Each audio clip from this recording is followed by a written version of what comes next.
I have on the phone author, mindset coach, and real estate magnate Sunniva Holt, joining us all the way from Auckland, New Zealand. Welcome, and why don't you tell the audience about yourself? Yeah, sure. So I live in Auckland, New Zealand, and I have a young family here, and I do a number of things. So I've been in real estate for the last, for quite a few years, since I was 19, and I was quite successful doing that, and I've bought a number of properties over the years, and that gave me a really good base to kind of just go and do whatever I wanted, I guess. And in the last year or two, I've gotten more into coaching and writing and speaking, just doing just a number of things like that, as well as building an online business that is all about health and nutrition and just an all-round healthy lifestyle. I can see from your book and your postings on social media, especially on Facebook, that you're also an advocate of the raw diet. Yeah, look, I'm not raw is something that I did when I was pregnant because I had a really bad pregnancy. So eating a raw vegan diet was what healed me at the time. It's not what I follow now, but it's something I definitely advocate because I've seen how much it can change a person's life with different health issues. So yeah, it definitely turned my health around at the time. Oh, wow. So it was raw and vegan, huh? Yeah, that's right. Yeah, it was more based on alkalinity at the time. It wasn't about veganism. It was just, I was so sick for several months, and nothing that the doctors were doing was making me feel any better. It kind of just made me feel worse, and I started seeking out my own answers after a while, and alkalinity was what seemed to make sense to me, so I just started eating a lot of high raw alkaline foods. Okay, now I'd like to get into your book, The Hustle Life, because the title immediately jumped out to me, and I thought, wow, this author must be from Brooklyn, because the title sounds like the thoughts of someone who is from Brooklyn, that idea of hustling. So could you tell me, just from reading your book and your website, you seem like someone who's very straightforward, sort of in your face. Is that common to New Zealanders?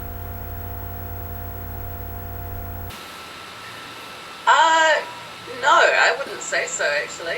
I think we're a little bit too polite as a race. I think New Zealanders have that English tendency to be, we're not as straight to the point as in general. I think if I was to generalize, that's not a New Zealand attribute. We're pretty chilled, laid back.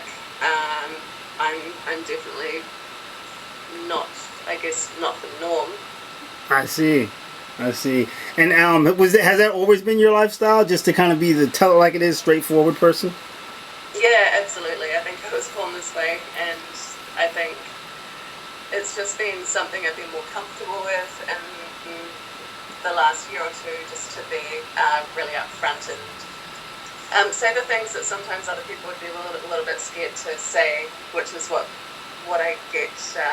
I get a lot of emails and stuff from people saying, thank you for saying that, because I never would have had the courage to say that myself. So I just believe it's really important for us to be super authentic and be really straight up about things, because it's the only way that things will change.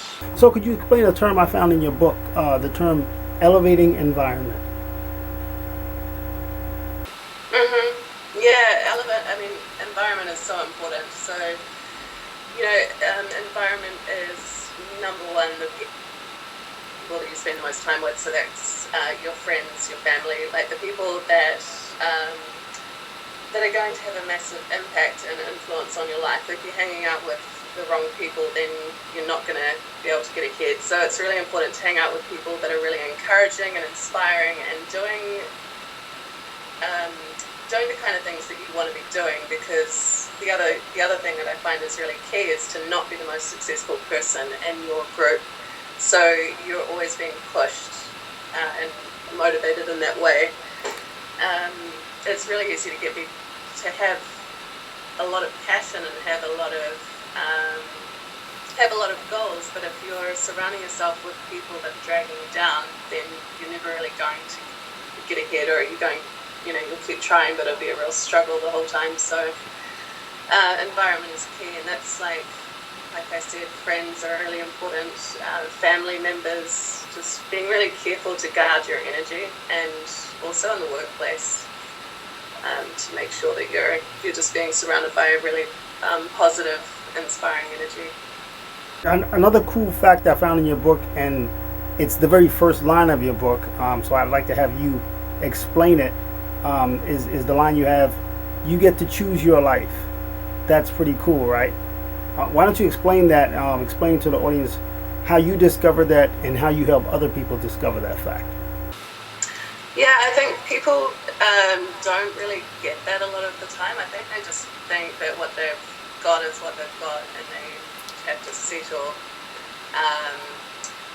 which is bullshit, obviously. Mm-hmm. Like, we have choices every step of the way. Like, everything that we have right now, and what we're doing and where we are is because we've made those choices. So it's like, it's just realizing that we do have power over everything that we do, and that everything is a choice. And as Tony Robbins puts it so well, is we get what we tolerate.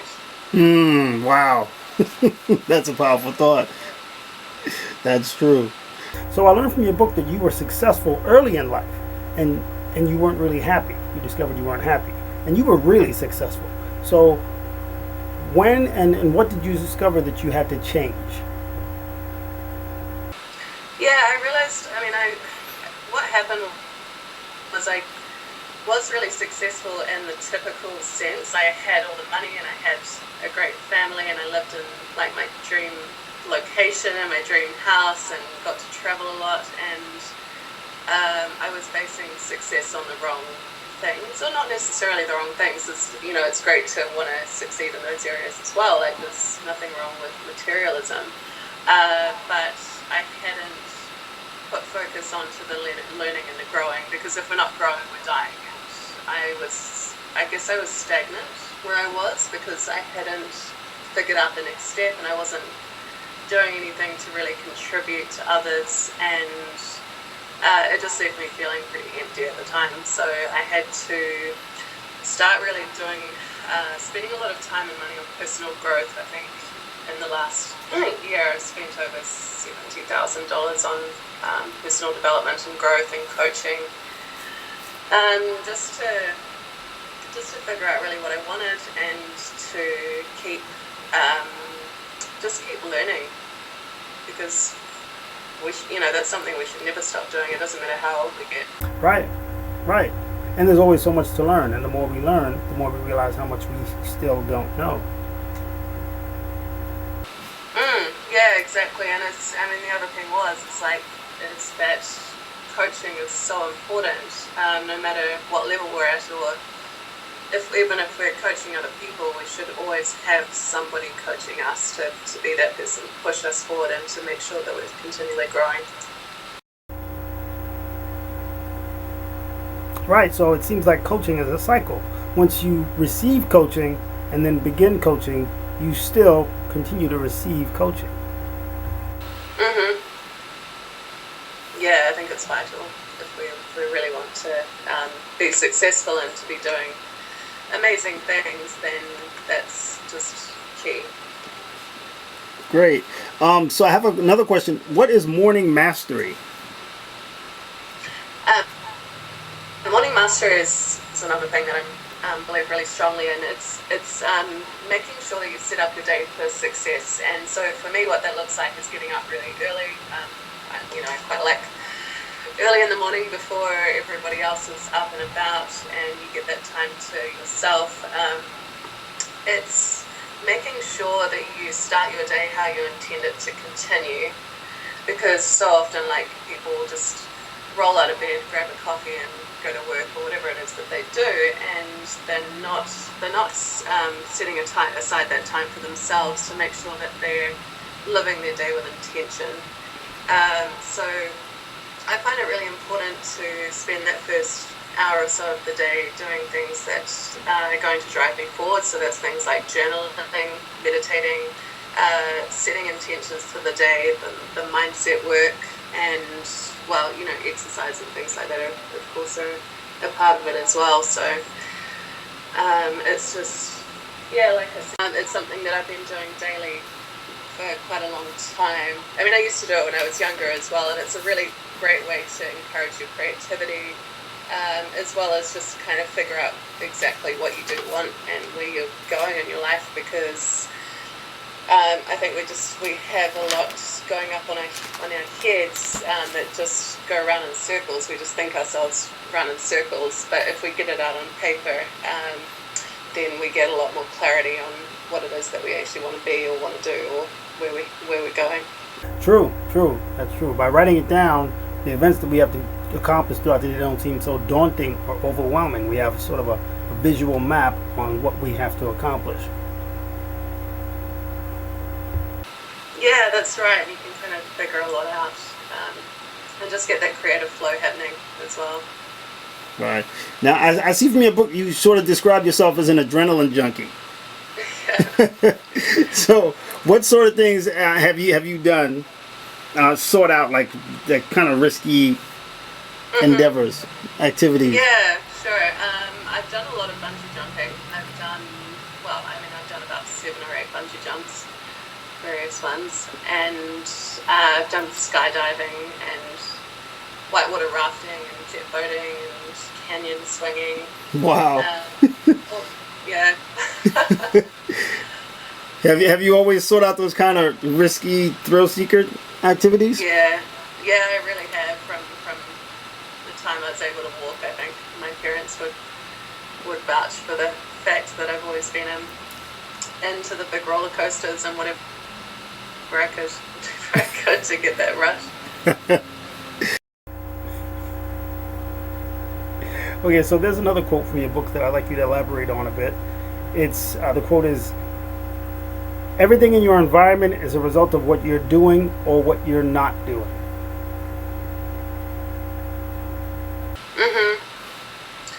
Yeah, again, it comes back to the power of choices, the choices that we have made or that we haven't made, and it's taking responsibility for what we have in our life because we have put it there in some way or another. And it's like, even if it's by the result of not doing something, well, that's also like a choice that we have made in some way.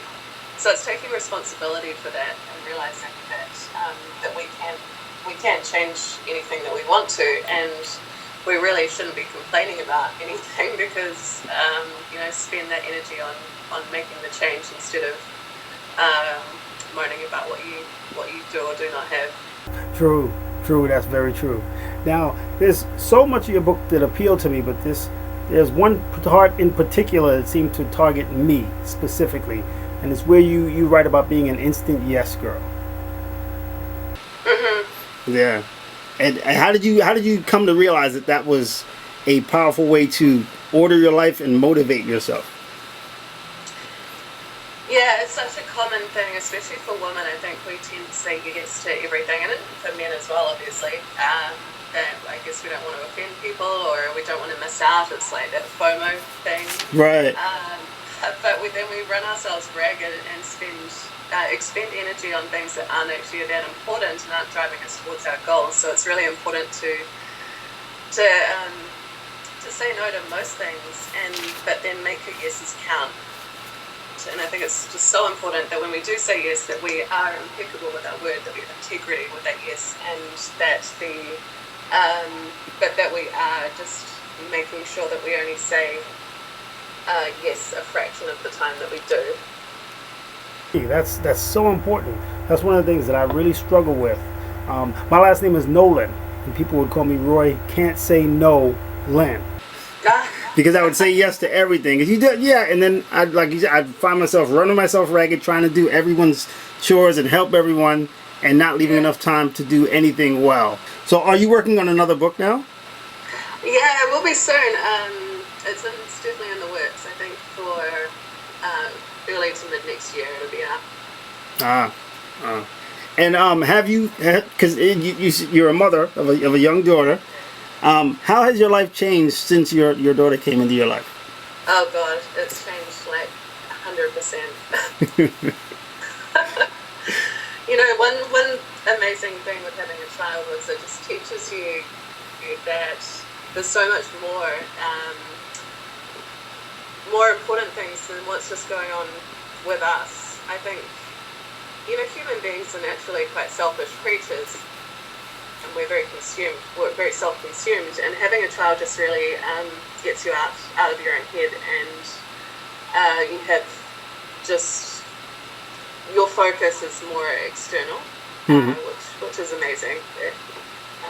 It just, I don't really even know where to start. I think everybody that has a child completely understands this. Right, right. You have one, you don't, because, like, you know, I didn't even want children for most of my life, but then having one has just been the most amazing thing that has ever happened to me. So, yeah, it's... That's fantastic. I can tell you're very happy. So, I know you have your book, which is The Hustle Life, available on Amazon.com, and you have a page on Facebook. Are there any other social media avenues that people can reach out to you to contact you about coaching or the other work that you do? Yeah, sure. I'm pretty much on every platform, Instagram, Facebook, Twitter, LinkedIn, whatever, under my full name, Sunniva Holt. Good luck finding that, but if you can spell it, it's, but yeah, you'll find me on pretty much every platform. So. Okay, great. And you're also a mindset coach. Yeah, that's right. I trained in mindset coaching just a few months ago, which is amazing. It's something that's so important to me, and it's something that is, I guess it's the thing that made the biggest difference in my life, so it's really important that I was able to pass that knowledge on to other people. Yeah, because sometimes helping people motivates you to also look at and improve the things in your own life. Yeah, that's right. Yeah, you learn at the same time as you're teaching. Yeah. So you're in New Zealand. It's already Wednesday there, and I always wanted to ask this, and I know it's going to be silly. Can you tell me the lotto numbers for today? That's actually quite funny. Oh, since I was like 4 years old, I was like, wait, what if it's already tomorrow? They already know stuff. Like, who won the Mets game, you know? Wouldn't that be nice? Thank you so much for taking the time to join us here on Keeping the Hill on the Horizon. So before we go, is there anything else you'd like to tell people about your book, The Hustle Life, available on Amazon.com, or mindset coaching, or just improving their lives in general, or how they can be more motivated? I'll just leave you with this. There's no growth in a comfort zone. So if you're not doing something that makes you uncomfortable, then it's probably time that you look to do something that scares the hell out of you. Wow, that's powerful and very true. Thank you so much, Ms. Holt. I'm not going to take up any more of your time. I appreciate it greatly. I know that people that were tuning in were so eager to hear you and learn more about your book, and I thank you so much for coming on. Pleasure. Thanks for having me. All right, thank you. Take care. That was Sunniva Holt, author of the book The Hustle Life, available on Amazon.com, joining us from Auckland, New Zealand, and we'll be right back with our Victory of the Day segment.